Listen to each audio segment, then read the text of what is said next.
I think for our children to realise that there was a bit of a revolutionary period that happened right here has got to be an inspiration. There's almost a sense of pride as well, really, to think that something so influential could come from a place so obscure, really.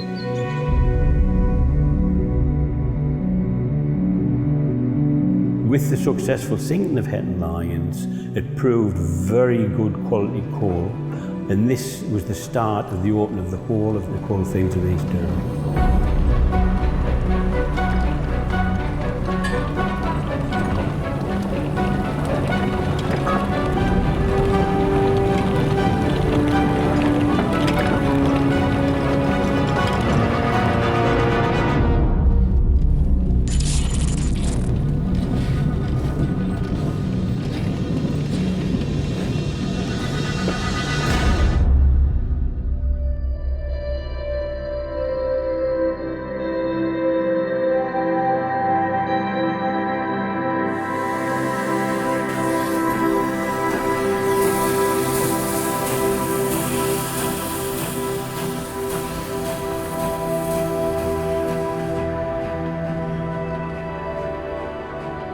"70 years ago, standing at the engine shed, looking up from down there, and the bloke said, come up son, pull that lever there, have a ride, pull that lever there, and we'd be away." Amazing.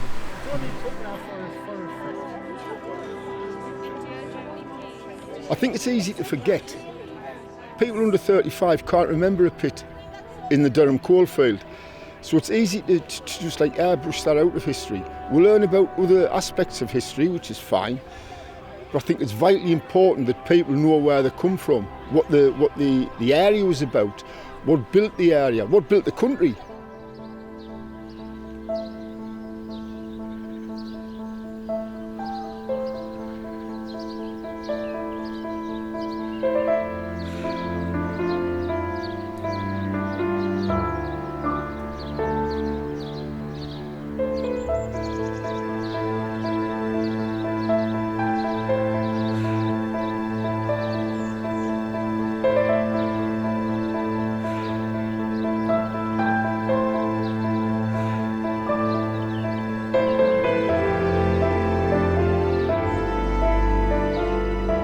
There were very few people that lived here in the early part of the 1800s.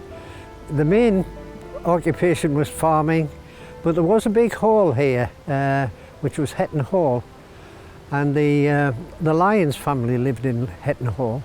The Countess of Strathmore had bought the land in 1746.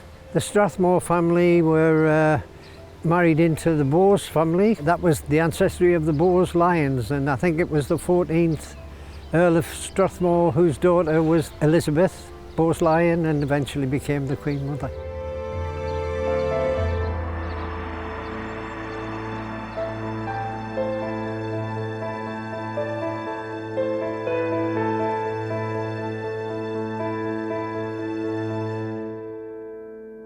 This was produced by Thomas Robson, and it was in 1823 that this poster, for want of a better word, was created.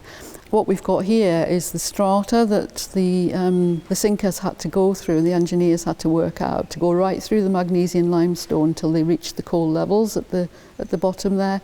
And it was a huge difficulties they had with the water, and it took them 2 years to reach the coal. The east of Durham is covered by a limestone layer with underlying quicksands, water-bearing quicksands, and it was very, very difficult to sink a colliery through this water. Also, a lot of geologists didn't think that there'd be good quality coal underneath.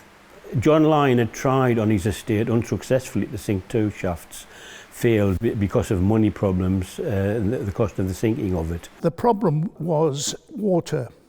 Water is a great enemy of the miner, but it was particularly a problem in the limestone area because it prevented the sinking of the shaft.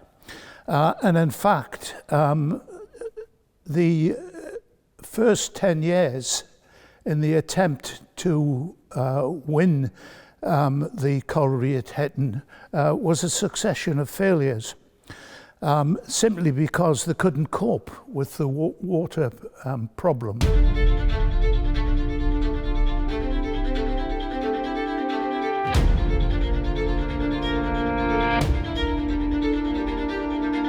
Arthur Mowbray was well aware of the Hetton situation because for many years he'd been the superintendent of Sir Henry Vane Tempest Collieries, and he actually bought the information about the borings, so he knew about the geology.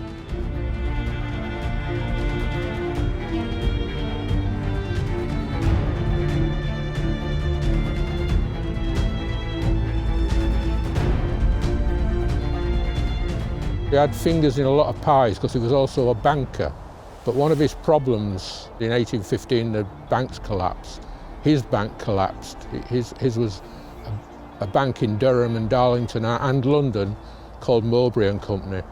And that bank collapsed in 1815, so he became a bankrupt.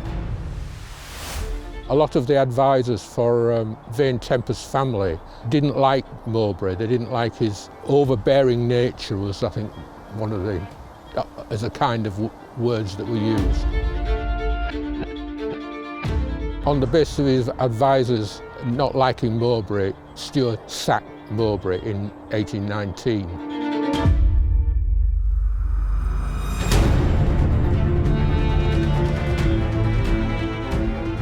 Because he saw the opportunity of completing the partially developed colliery at Hetton, he started negotiating with the Hetton landowners and started getting together a partnership.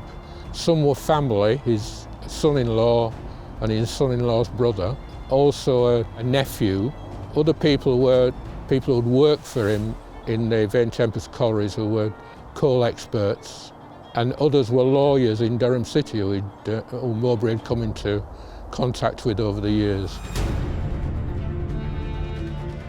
We tend to remember those people where the bet had won. But there are many mining adventures in the coalfield and in the mineral mining in the Pennines where they were unsuccessful and they ended up in poverty, having lost their assets in this gamble to access the coal resources and had failed. Effectively, the Hetton Coal Company was one of the first to develop shares which were traded and was the model for the joint stock companies of the 1840s, which of course were very influential in building the railways.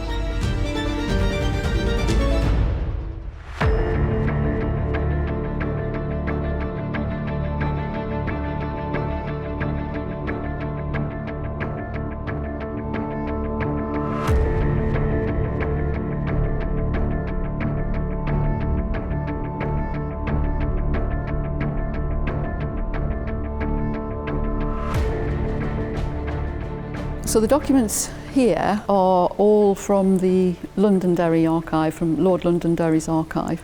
The thing about the Londonderry archive here is these documents actually tell us an awful lot about what happened in the formation of Hetton Colliery. So what we've got here are some documents from John Buddle.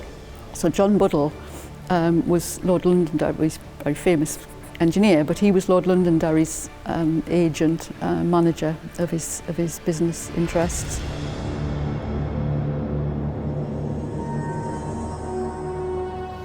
Buddle didn't particularly like Mowbray and made sure that he took every opportunity to criticise the way in which the Hetton Coal Company were operating. Hence the words adventurers and madmen and pirates and things like that used in his letters.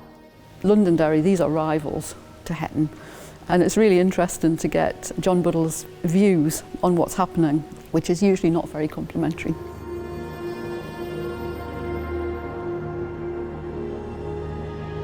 Buddle's reporting daily, sometimes several times a day, to his Lord and Master.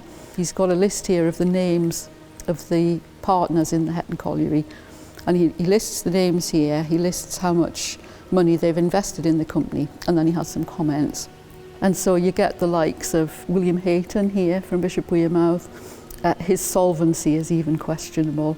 And then you've got William Stobart, has no money. And then it's a little bit of gossip at the end, married Hetton's daughter 3 months ago.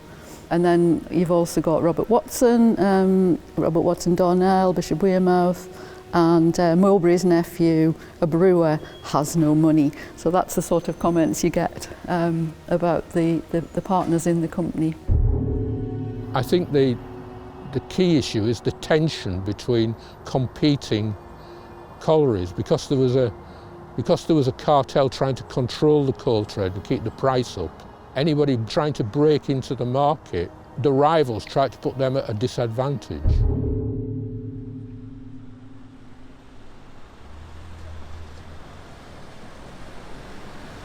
The technology that they used was a technology which in the trade is known as cribs, and these were planking wedged in the side of the shaft to stop the water coming in. But at the end of the day, men had to go down this hole, hack the stone away, and attempt to tub back the inflow of water.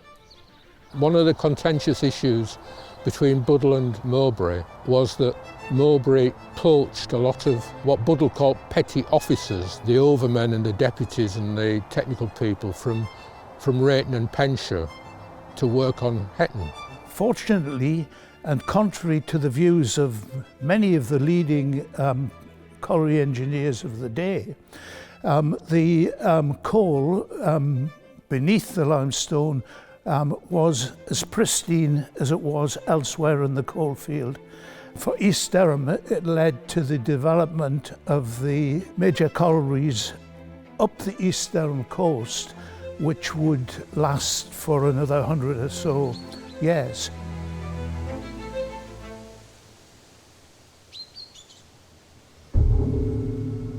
Buddle is not happy about what's happening with the success really at this point of Hetton.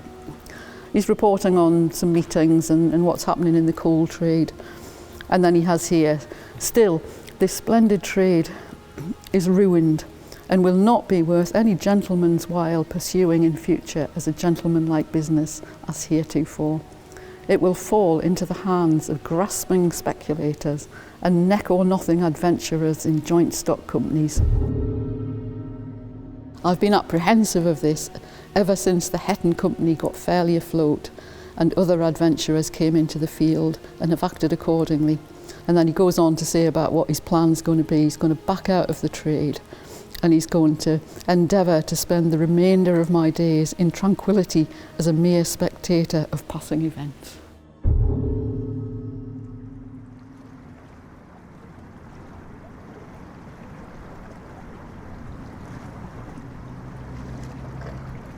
The coal is worthless until you actually get it to its destination, and most of the destination for the Hetton coal was London and the southeast of England, because this coal had really little to do with the Industrial Revolution. It was domestic coal that were after. That was where the money was made. And the great advantage that Durham and Northumberland had was that they were able to ship the coal to London by water. When the colliery company started, there had to be also a means of getting the coal to the coast and away for sale.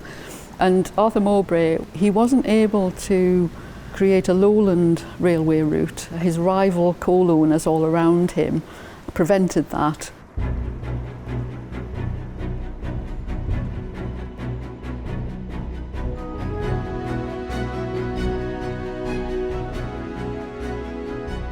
So we've got a picture of George Stephenson here. This document's actually about the Stockton and Darlington Railway, which followed and is the one that most people have heard of rather than Hetton Colliery Railway. But that was 3 years later, and actually an awful lot of the work that Stephenson did on the Hetton Colliery Railway helped him to go forward and, you know, become really famous with the Stockton and Darlington. The regional trade on the Wear is salt, which is eventually lost to South Shields. Now, the salt business came in the 1590s, mainly to avoid the trade restrictions in Tyneside, and salt involves using a considerable amount of cheap coal. And by the late 16th century, it was increasingly obvious there was far more money in coal than there was in salt. And then that takes you into the 17th century, and as the coal trade is beginning to develop, Sunderland enjoys a great stroke of luck, because with the outbreak of the English Civil War, or the War of the Three Kingdoms, Sunderland, which is by and large parliamentarian, tends to dominate the coal trade down the east coast. Railways faced a number of problems in this period, one of which of course was land rights, what's called way leaves. So it would involve legal obligations, it would involve negotiations with local landowners to establish way leaves, and then on top of that of course you had the geographical aspect.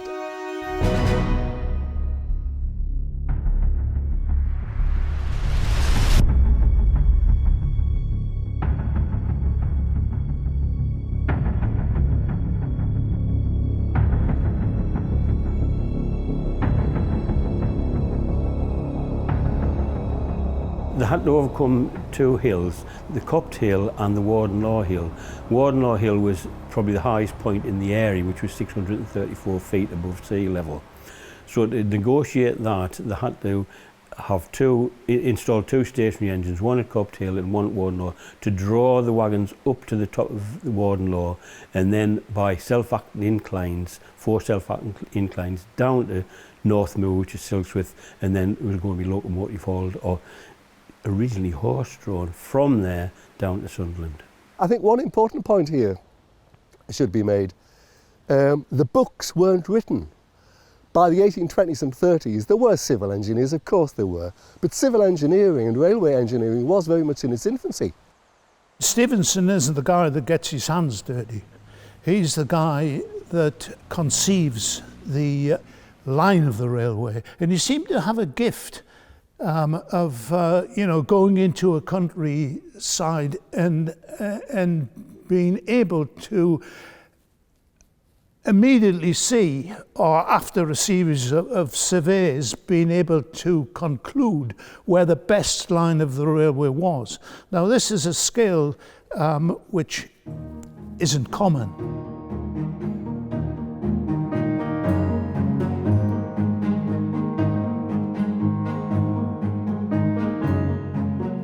So you needed a skilled workforce. Underground, you had a complete transport system, railways underground. You also had steam engines underground, would you believe? So you've got this massive transport facility underground before you actually get the coal to the surface.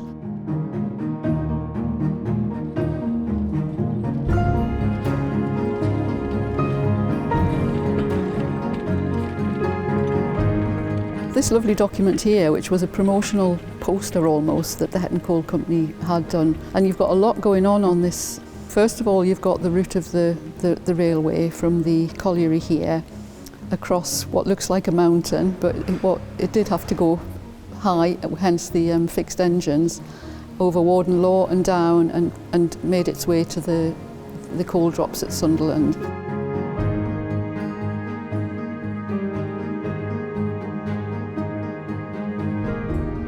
Stephenson was working for the largest mining conglomeration in the world at the beginning of the 19th century, the Grand Allies, as it was known, which comprised of the principal coal mining owners in the region. The Grand Allies would appear to have allowed him a great deal of latitude, simply because they needed his talents, and he was in a position to go elsewhere because of his talents.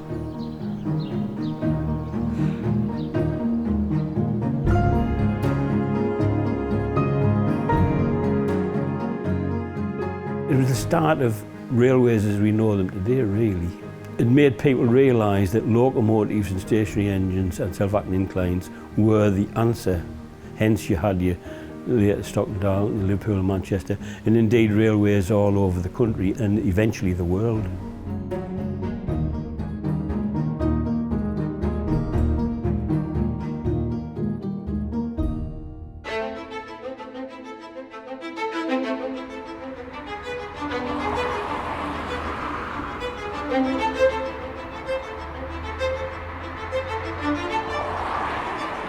And of course Stephenson left Hetton before the job was completed, because he actually left the completion of his job to Robert Stephenson, his brother.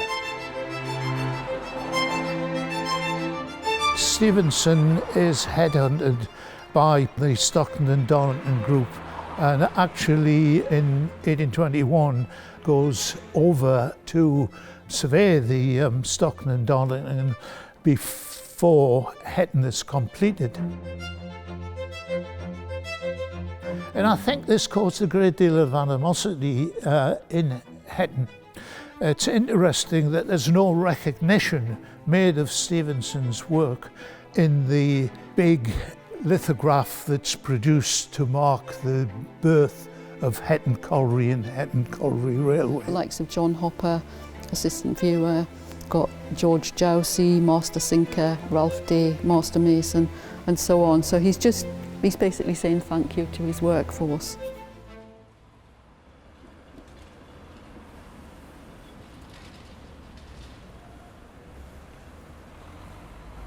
With the Hetton Colliery output and the new Ellymore Colliery and eventually the Hetton Colliery, they realised that there was virtually twice as much coal needed to be taken down the line.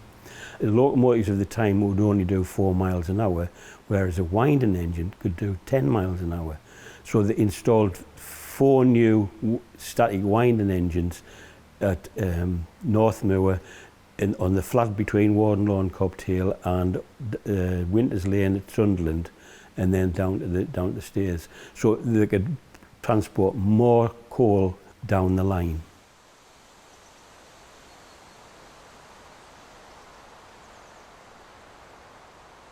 Well, over there, generally speaking, that's where the staithes were, and beyond them were the Lambton staithes. Of course, the two came together eventually. In the 18th century, this river would have been packed with usually 2-masted brigs. The brig was the standard workhorse of the coal export trade.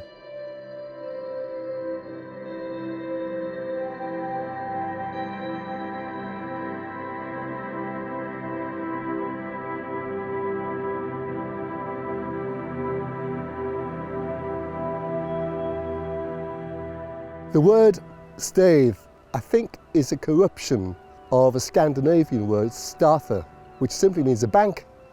Because you can well imagine that in olden times, in olden days, in Viking days I suppose, vessels were loaded from a bank, a handy bank. And so staithe is nothing more than an artificial bank, that's all it is.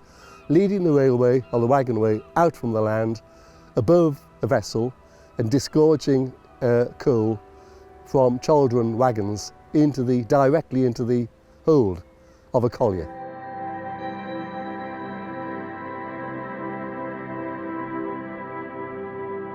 In 1826, there were 2 engineers belonging to the Prussian government of the day, engineers who would be familiar with the Ruhr coalfield, came across to examine the transport facilities in England, the railway system in England.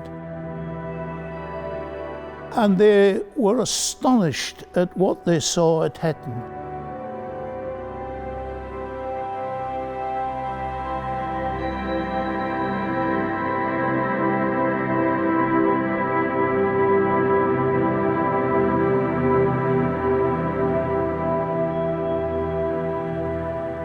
If you look at a graph of the exports of coal from Sunderland at this time, the 1830s certainly seems to be a big upsurge in coal export.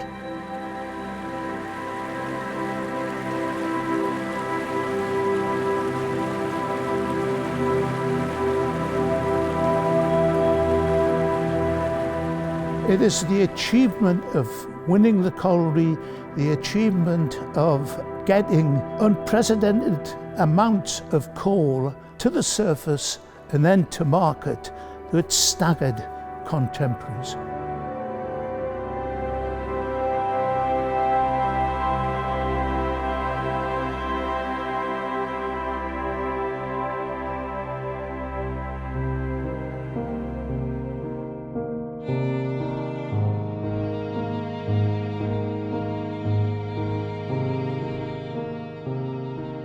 My family goes a long way back in the local community, from the 1840s, that we think of because they were on the 1851 census. The very street we're on now, my great-great-grandfather was arrested in 1873 as part of the Brig Arth riots. 20 young men who had a slight uprising against the working conditions at that time. Fortunately, they didn't go to jail, so I've got long roots in the local community through both my mother and my father's side. They needed to build housing in the first place, and the coal company built housing, which apparently cost £14 to build a house at that time. They were built from local stone, which was limestone, which is porous, so they would be damp inside. They had 2 rooms, one room with a coal fire and access to the loft space in the roof. The family came because of mining. On my mother's side, the family came from Grassington, mining there, and on my father's side, they actually came from Killingworth, and they followed George Stephenson and the railways and the coal mining of the North Tyneside. In 1812, there were 212 people living in the wider conurbation of Hetton, as it were. Within 10 years, that had exploded into the thousands, so they had to build everything from scratch. In the early days, the Methodist chapels came into being, and other chapels. Then the Anglican churches came into being, and then in the late Victorian times, schools were built, predominantly funded through the coal company and sponsored through the coal company, and even the churches and chapels were sponsored by the coal company.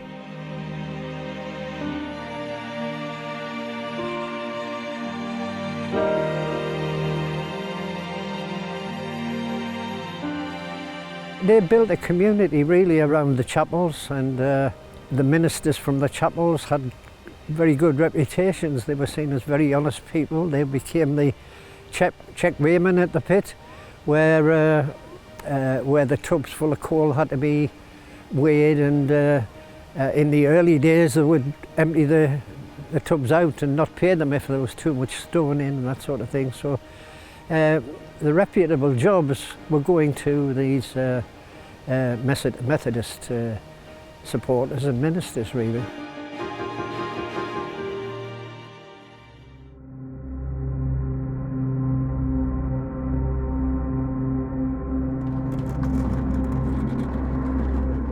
The growth of the unions in the mine was an important thing. You know, they had no rights initially. They had to sign the bond, and which was them working for this particular company for a year. If they tried to disappear, they could be put in jail. So they had no rights, and children usually about 8, but we knew of children as young as 5 that were working down the mines.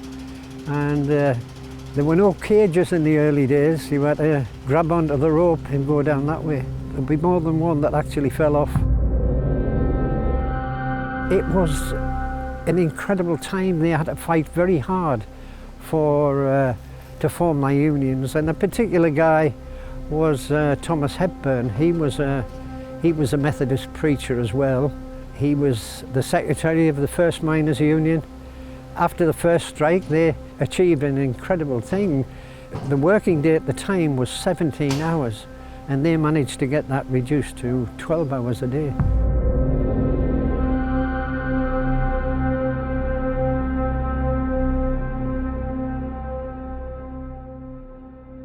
In 1822, my great-grandfather's uncle, James, took an apprenticeship as a young man, aged probably about 16, where?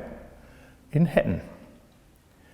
And this is, to me, quite a personal phenomenon, really. Here is a young man born in 1806. By 1837, he's already sinking his own pit with his partner, Joseph Smith, at South Ox Hill. Now, surely that means that the seeds of that growth, that success story, and it is a success story for the Joyces, was sown here in Hetton, probably around the time of the opening of the railway.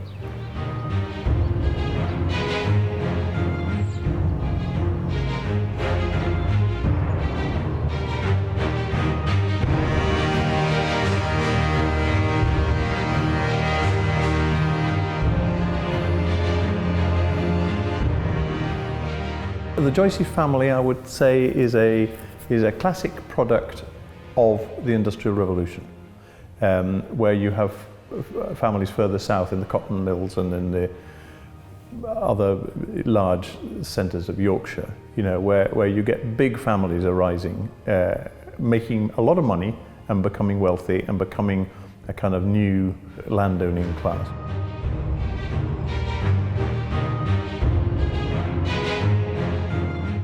Well, in 1911, the first Lord Joycey, and he is by then the first Lord Joycey, he was created the first Lord Joycey in 1906, he buys the Hetton suite of collieries, and he starts to develop this. Now, previously, he and his uncle have been very much involved around the sort of Tanfield, Beamish area.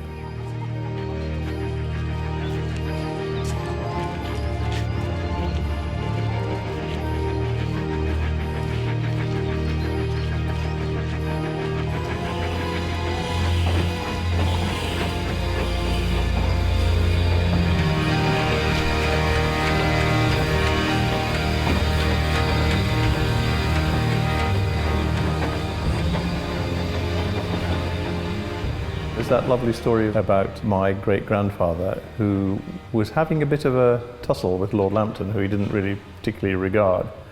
Joycey was slightly taking the side of the miners in some position or other. And Lambton apparently turned to him and said, "Oh, well, Mr. Joycey, I expect you know all about that sort of thing," you know, rather dismissive. And my great-grandfather had said to somebody, "I'll remember that remark."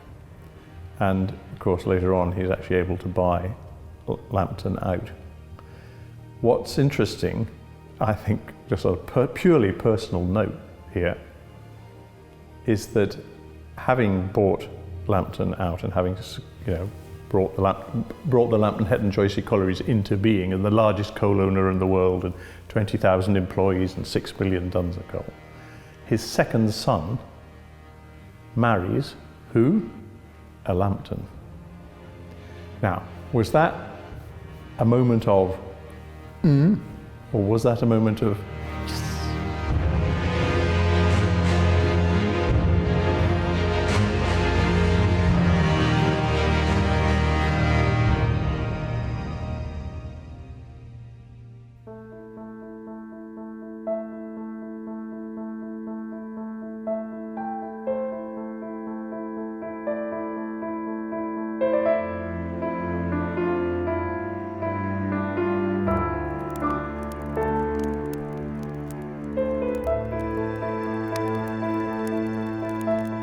Right, let's be honest. The women were knocking the men out of bed to get them to the pit. The women were there cleaning the clothes, looking after the 6 children, making sure the children were fed and watered, making sure that their husbands had bait to take down the pit.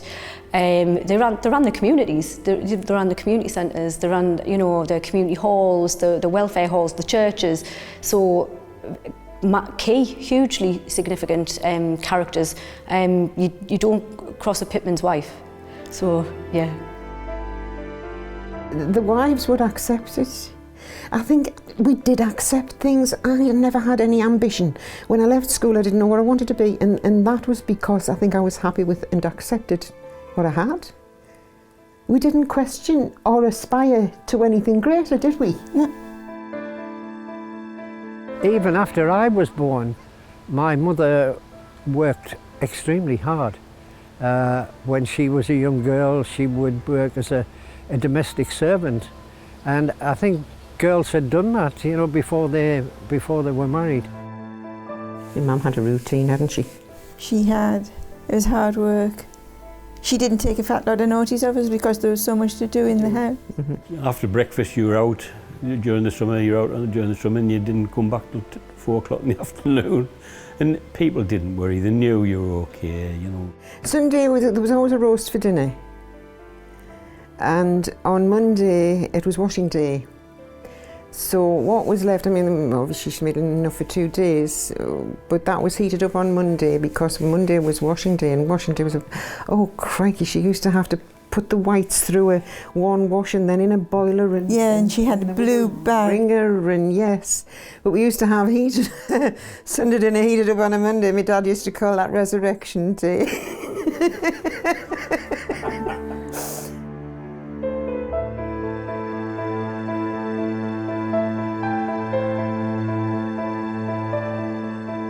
When I was a boy, there was only one colliery left in the area.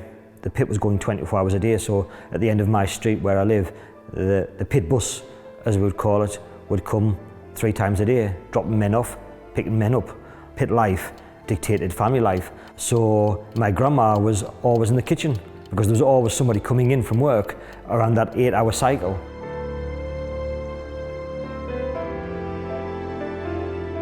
They were very proud of their houses. They were very clean and tidy, and they would work night and day really, especially if men were on shift. Pans would have to be heated up to have water so the men could have a bath when they got in, and all that sort of thing. So it was a very busy life. And then Tuesday was ironing. Yes. I'm not sure about Wednesday. I remember Thursday was bedrooms. The ironing, she didn't have a 3-pin plug. She used to plug it into the light. Oh, did she? Mm-hmm. Oh, I don't remember that. Mm-hmm. Oh, blimey, that was dangerous, wasn't it? It was the only thing to do. Mm-hmm. And Friday, I remember the toilet, the outside toilet, and that toilet was scrubbed every Friday, and I loved that smell because Friday was the last day of school and you was going to have 2 days off, and if the toilet smelt of jizz fluid, it was holiday time. I do the greenhouse now with jizz fluid, and it always reminds me of the toilet every Friday. It was, it was just as people had a coal house and toilet at the bottom of the yard, Without those sort of social stories, without that sort of the home life stories, it sort of isn't in context, is it? So the men went to work to make the money to provide for their families. So what did them families in turn then benefit from because of their dads, granddads going down the pit? And then don't forget all the women who were in the pit canteens and all the women who were in the pit offices. There was lots of roles within the industry as well that women facilitated too. They really enjoyed going to chapel. They would go to chapel and they would sing at the chapel with great gusto, and I remember my grandmother saying to me that she didn't like the chapels in my day when they were quiet and respectful. She used to like to go when people used to shout out hallelujah and God save the men at the pigeon trees and all that sort of thing. So they did that, and the chapels did. They had their own societies for putting on plays and that sort of thing.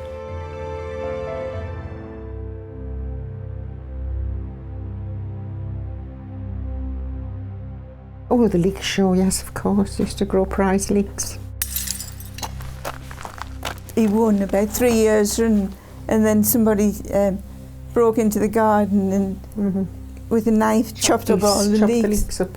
And they did that twice, which meant that he could no longer grow that leek. He kept the seeds from the leek,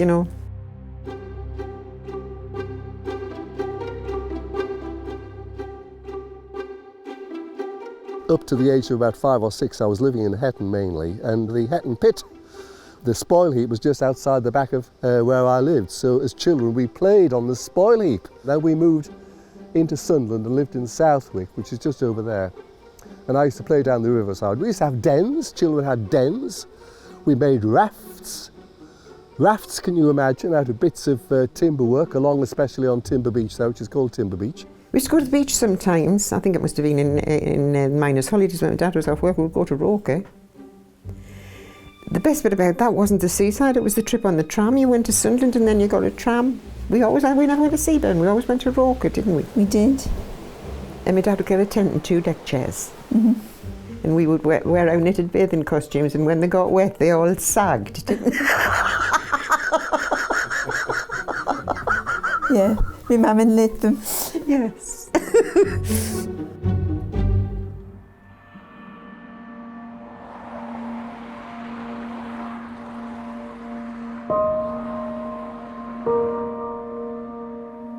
My family came to this community because of the colliery.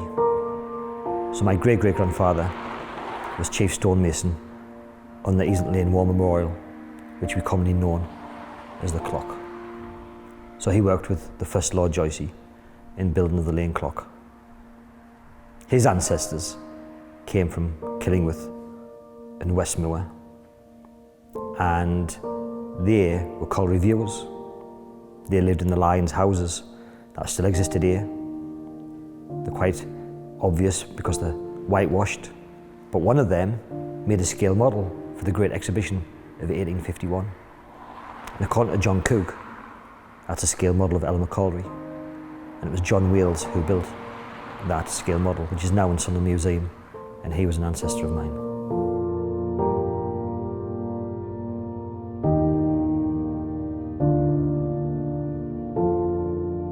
My dad made me a top and a whip.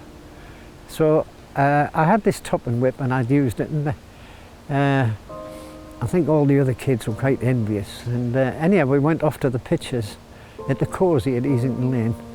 When we came back, there was a queue at the door, and they'd all come because they wanted a top making. So my father set to, and he made tops for all these kids, and my mother made the whips and put the nails in the end, so the top would spin on the nail. You could have a spinning top or a jumping top, different shapes. And they charged them all a halfpenny each for the top and whip. And that was just a story of the sort of things that people did and the way they cared for each other, and they would do anything to help people.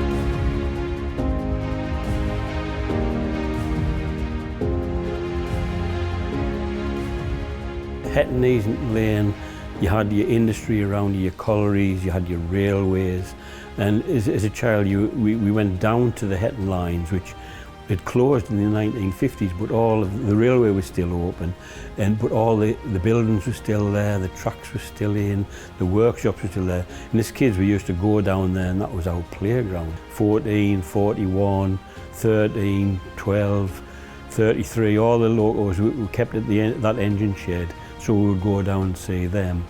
14 was and 13 its sister was new in 1914 on the Hetton Railway. They replaced two earlier engines. So it served all of its time from 1914 to 1959. That locomotive was on that railway, and it was the last locomotive on the southern part of the Hetton Railway.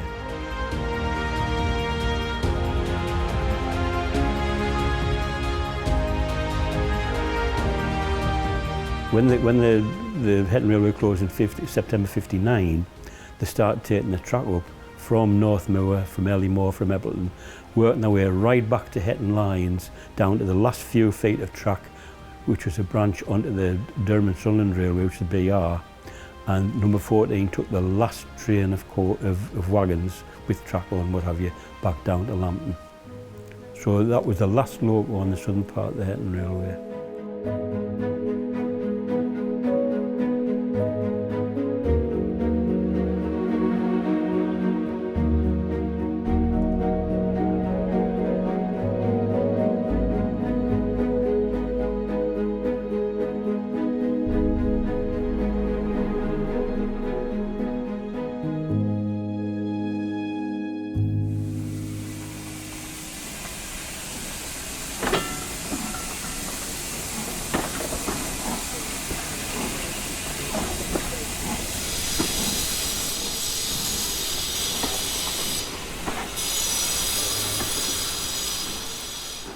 This is my interpretation of the Hetton Colliery Railway.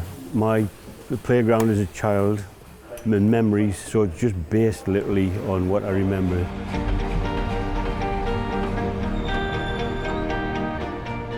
This is the winding engine from Ellymore Colliery. The headgear, I have the blueprints for it. It's actually designed by the Grange Ironworks, and that was installed at Walker Colliery north of the Tyne, but it's typical of a typical steel headgear for a colliery. Workshops, every colliery had its workshops. This basically roughly Ellymore Colliery workshops. In later years, collieries had baths for the pitmen, and this is New Harrington. These are New Harrington baths. Originally the collieries, the winding engines were worked by steam, and you had Lancashire boilers which supplied the steam for the winders. The engine shed at Hetton Lyons housed all of the engines which worked at Ellymore, Eppleton and Hetton Lyons Colliery, and that was the main thing. They would go out every day to the various collieries and onto the main line to deliver the coal. Typical mining village, you have your shops, your fish shop, your little library, your workmen's club, and the chapels, of course, and the pub.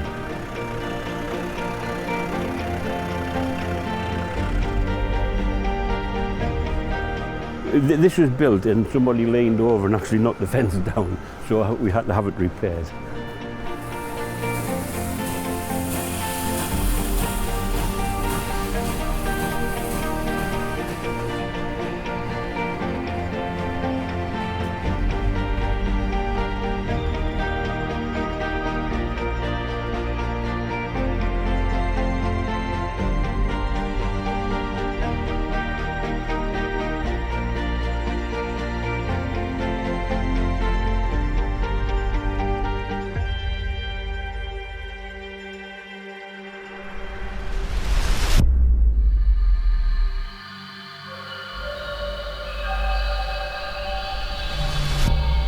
By the 1960s, the Hetton staves and the Lambton staves are in disuse and become dangerous and become a haven for all sorts of people who shouldn't be there, and are demolished.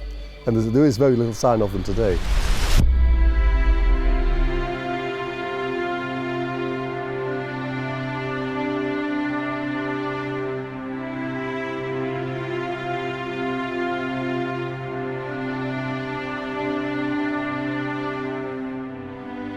In my lifetime, I can just say remember Ellymore Colliery, which closed in 1974, but more so Eppleton, which closed in 1986. And even in 1986, most of the men, shall we say, predominantly the men, were employed in the colliery. Not at Eppleton by that stage, but certainly other local collieries in the area. And in the supply chain of that as well.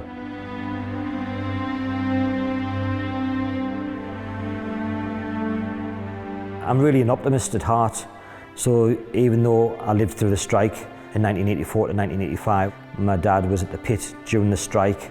The deprivation that caused, it was just a year to endure, thinking that we'll come out of it and therefore things will return to normal. And of course, within just over a year after the end of the strike, Eppleton Colliery closed.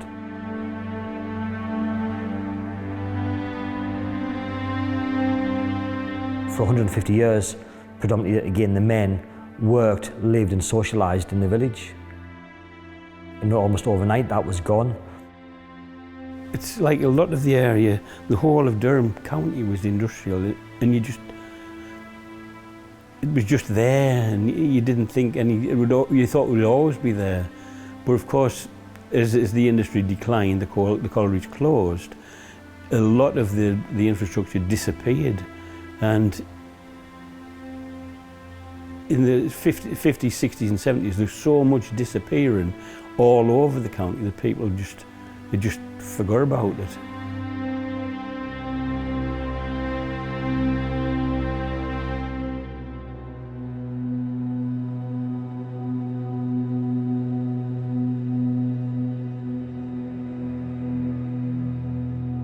As a boy, I would walk the railway line without realising it was the railway, and only later thinking, yes. So from Ellymore down to Hetton Lyons, the railway line, from Hetton Lyons round through to the middle of Hetton, as we say, from the middle of Hetton along to Copt Hill. All I knew was it was the line, not realising it was the railway line.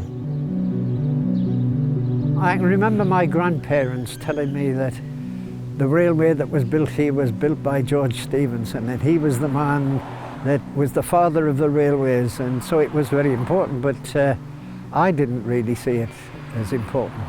It's only as I've looked back really since I've retired that you see how important it was and how things have changed. To think something of that significance happened here, how could that happen? You know, this sleepy little, at that time probably mining village, how could that happen here? We never got told about the history when we were kids. We got told about King Arthur burning the cakes and King Harold getting his eye put out. But we never talked about places like this, places that were built by people like us. There is a definition of history which says, you are where you are because of where you once were. And that's the definition of history that I go by. I cannot claim to be a historian. I didn't really particularly enjoy history at school. I found it boring. I think most kids do find it boring. But as you get older, you suddenly start to think, hey, why are we in this mess or this success or this situation? Because of where we once were.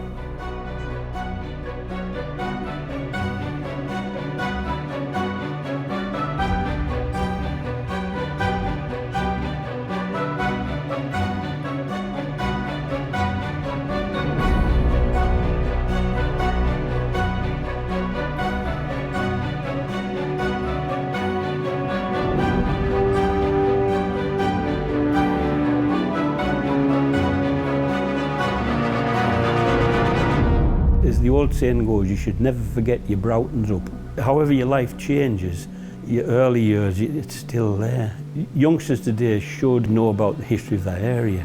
It's all right to learn about medieval and Roman times, but the immediate history of the 18th, 19th, 20th century should be part of the curriculum, I think, really.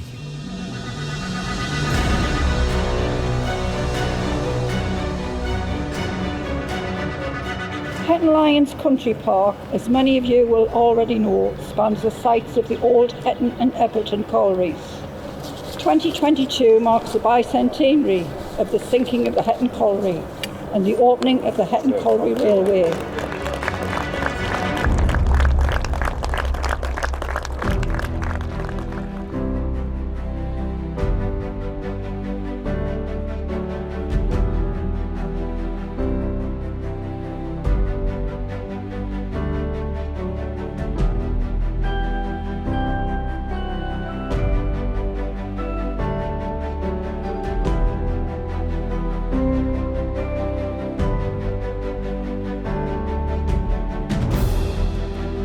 The Hetton Colliery Railway 200 project initially is to raise the profile of the Hetton Colliery Railway.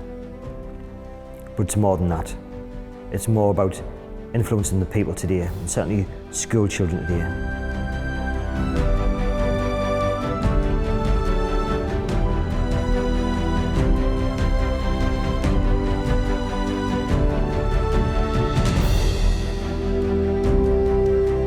What they wanted to ensure was that there was something for everyone.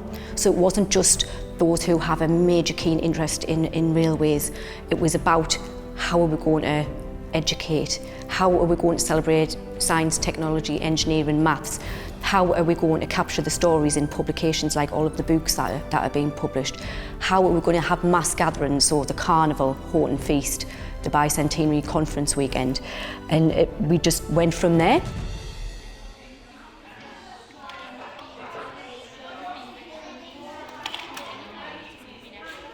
As a staff, when we've looked at our whole curriculum, we've really tailored it so that we celebrate where our children come from. So it won't just appear in history, it will be talked about across the curriculum.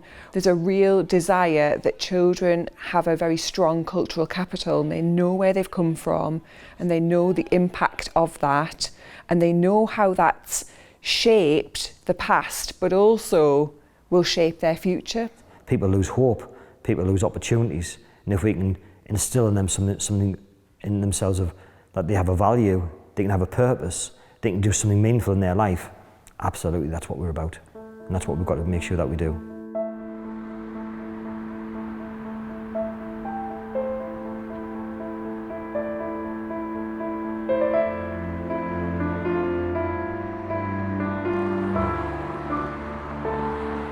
In this area, we have a lot of generations of families who still live perhaps in the same street or around the corner from each other. So they'll be exposed to that strong sense of belonging and family from the outset. And then really we need to develop that over time and develop their understanding of what that means. So yes, so we have seen a change in the makeup of our communities, which actually gives us an opportunity to tell others our story. So that we can tell them the kind of community they come to live in, because there's people like myself who've got deep roots in the community. We did have an important role in history here because of the fact that it was the first complete railway that George Stephenson built. The mine that was sunk here went through the limestone, which was the first time that the coal beneath the limestone had been revealed, and the fact that Thomas Hepburn happened to work here, it's all part of history, and for me it shows how people have to come together and work together.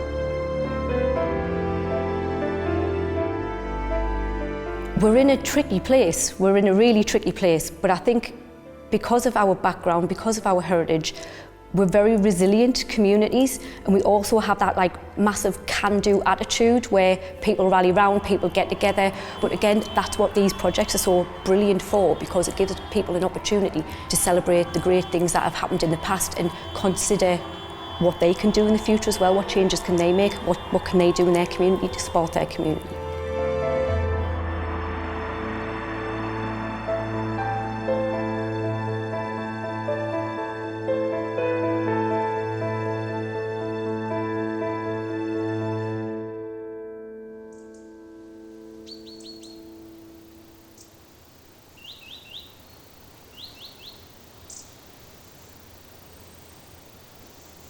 I think it's about experiences. I think it's about finding that special place in our town where they can touch something or feel something and feel that they are then transported back.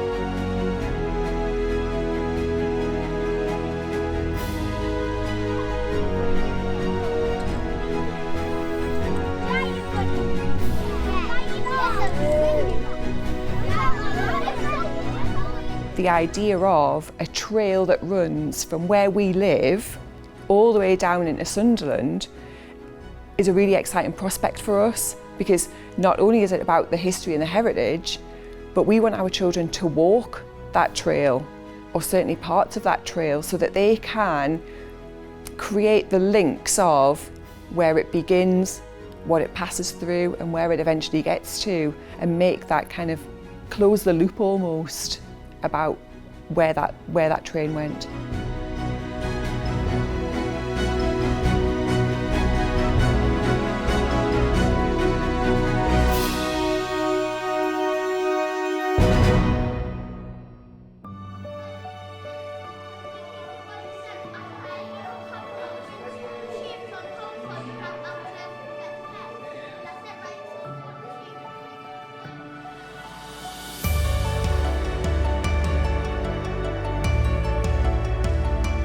So the brief was to create a replica loco that would be displayed for the bicentenary. So we were commissioned by Norfolk Street Arts, and in that we were going to work with children from all across the coalfields area to create individual fused glass pieces that would celebrate the project and through the railways, through our shared history, culture and heritage, and from what we did there, each individual piece of glass that children made were put together, and that then went into the locomotive.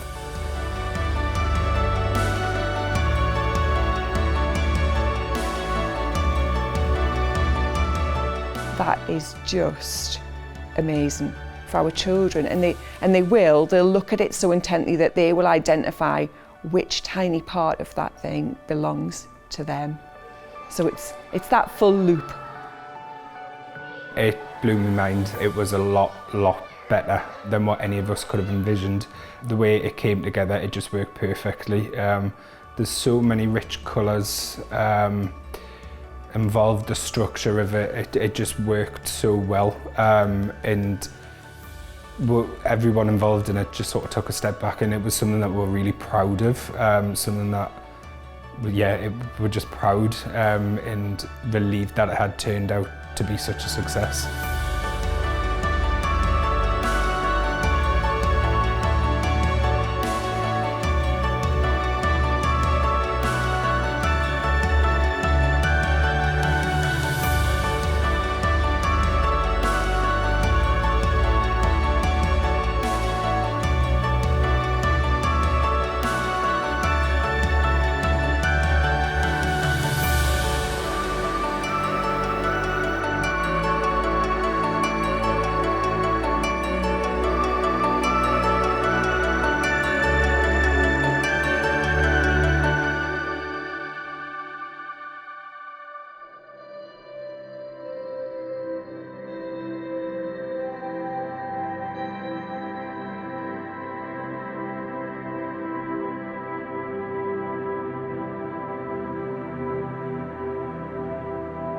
In places like our towns and villages, children quite often don't get to travel so far and don't get those other experiences, don't get those cultural experiences, so to understand the world around them in their little sort of microclimate is key. We will exploit any way that we can encourage our children to learn. We'll tap into how best they will learn and remember it, because what we want primary school, Hetton Primary School, to offer our children is that really rich, memorable experience that they will take forward with them and remember. It brings the curriculum to life when you've got different people going in and you've got different props and you're using different platforms. So for example, doing the glass artwork, the kids think they're doing artwork, but they're not, they're having a history lesson. And they're also getting to do something that ordinarily the school probably wouldn't be able to afford to resource, and seeing different professionals. So can you imagine going into a classroom and having a professional artist sit with you? And it's a fun way to learn, so they're getting creative and absorbing all of this information about the area that they live, they've grown up in, and the role that the coal fields, in particular Hetton, played in shaping the railways as we know it today.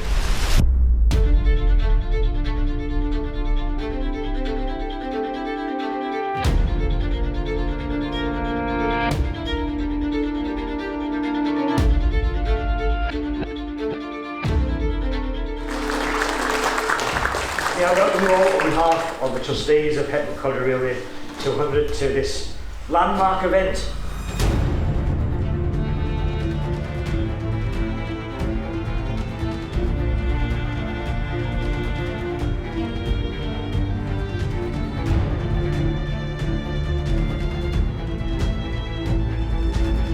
We are here to celebrate the Hetton Colliery Railway 200 because, of course, without Hetton, nothing else would have happened.